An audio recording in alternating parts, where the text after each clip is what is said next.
Right, in today's lesson, we're going to look at the common atmospheric pollutants and how human activities have led to an increase in pollution and how to decrease this pollution. So in the previous lesson, lesson 1 of this chapter, we did actually already look at the chemistry of the atmosphere and the greenhouse effect. So we have already done how the greenhouse effect works and talked about carbon dioxide and methane as greenhouse gases. Now, if you look at your specification, this topic is not very, as I say, pure chemistry as such. So it is not very difficult, but you just have to have an idea of it. So as you can see, this is what the student should be able to do. Should be able to evaluate evidence to report about global climate change. How to look at uncertainties in evidence. So for example, if the sample size is too small, or if there was not much evidence because it was a really long time ago. And also understand the peer review meaning. So peer review is when a paper is published, it gets checked by another scientific group. So they check if the results are valid by doing the experiment themselves. So that's what peer review means.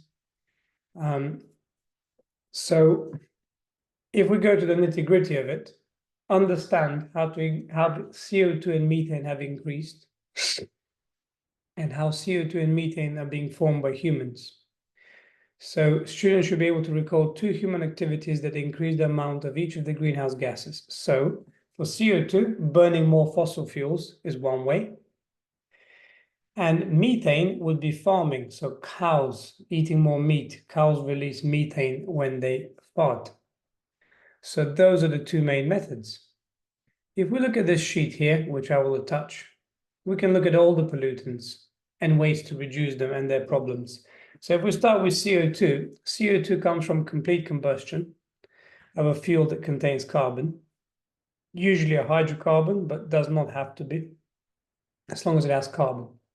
So CO2 is a greenhouse gas, so obviously the global warming is the problem with it, which then obviously leads to rising sea levels, extreme weather events, stuff like that, melting of the ice caps.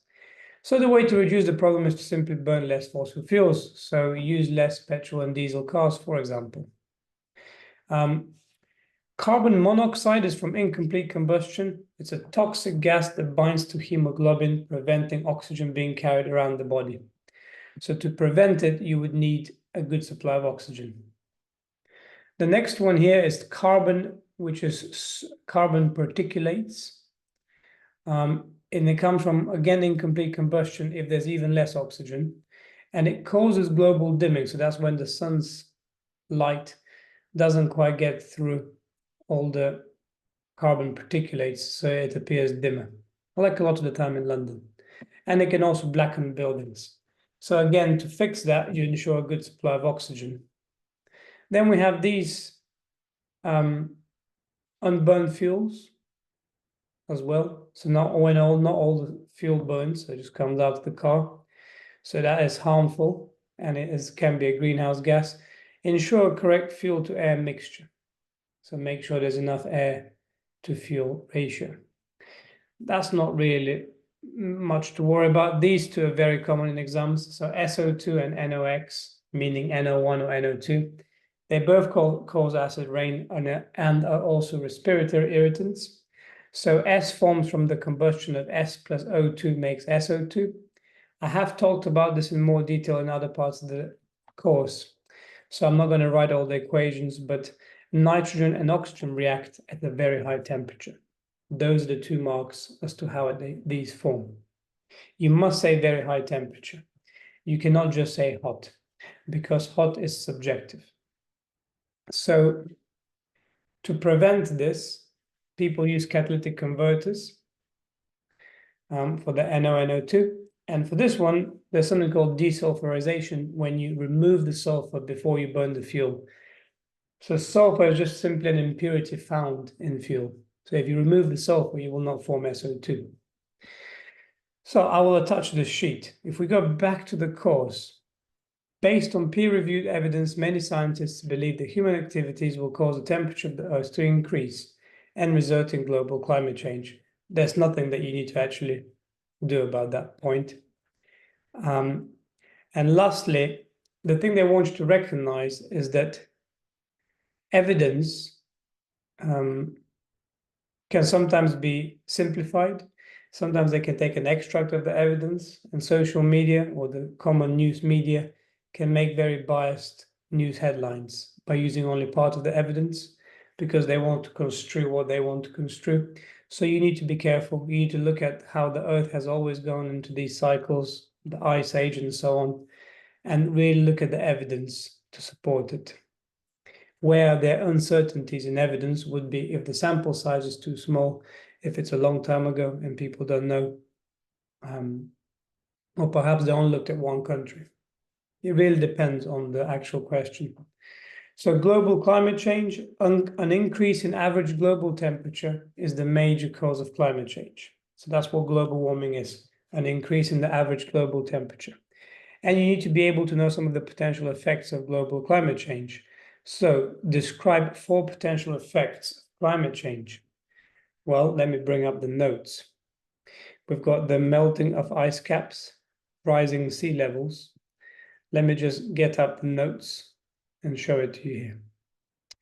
Here we go, 4 consequences of climate change. Melting of ice caps causing rising in sea levels, flooding. The poor polar bear loses its habitat. Common extreme weather events, so getting storms increasing unexpectedly. Changes in rainfall may cause regions to get too much or too little water, which can affect the food in those regions and in turn the animals.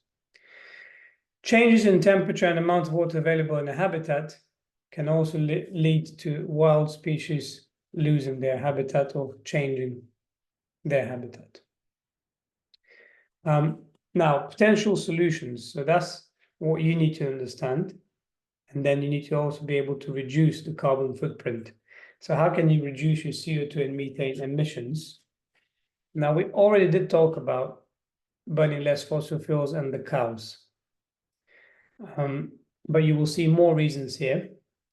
Also, it says, give reasons why actions may be limited. So that basically refers to the fact that everybody needs to cooperate, all the countries, because it's no good just the UK doing it when China has a much larger population and can contribute a lot more to the CO2 emissions.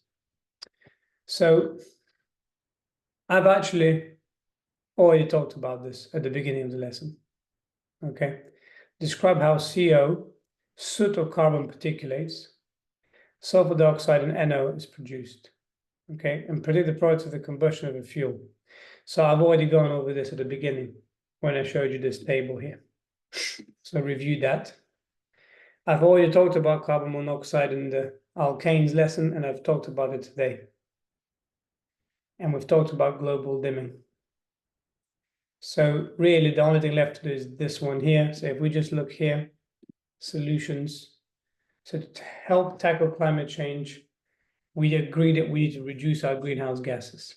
So carbon footprint of a product is the total amount of CO2 involved with that product in its production, use, and disposal, and its obtaining of raw materials.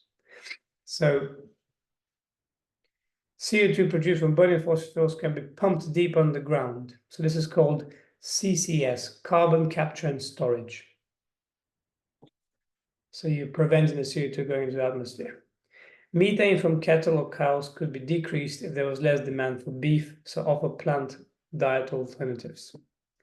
Next, government could provide tax, which they do in London, depending on the age of your car and its CO2 emissions. So you have to buy a different vehicle. And you can also put a cap on how much CO2 factories can produce. Again, that requires international cooperation as well. Problems of reducing carbon footprint. So that's this bit here, why actions may be limited. So this is the last section of this. So reductions will have financial implications on the manufacturing and transport industries. Not all governments are prepared to reduce emissions, and it's hard to make everybody agree internationally. We had the Kyoto Protocol, which is an international agreement, but it wasn't ratified by places like USA, Afghanistan, Sudan, Andorra. Poorer countries were not originally included, so as they're not the main contributors. However, restrictions could hinder developing their industries. So while the UK was able to go through its industrial age and produce loads of CO2, if you stop undeveloped countries from doing that, you will also stop them from developing. Personally, you could use your car less and walk, use less electricity where possible, turn off the lights when you leave the house, and you can recycle your waste. So that brings an end to this lesson, and that brings an end to this particular chapter, because that is the final part of this chapter.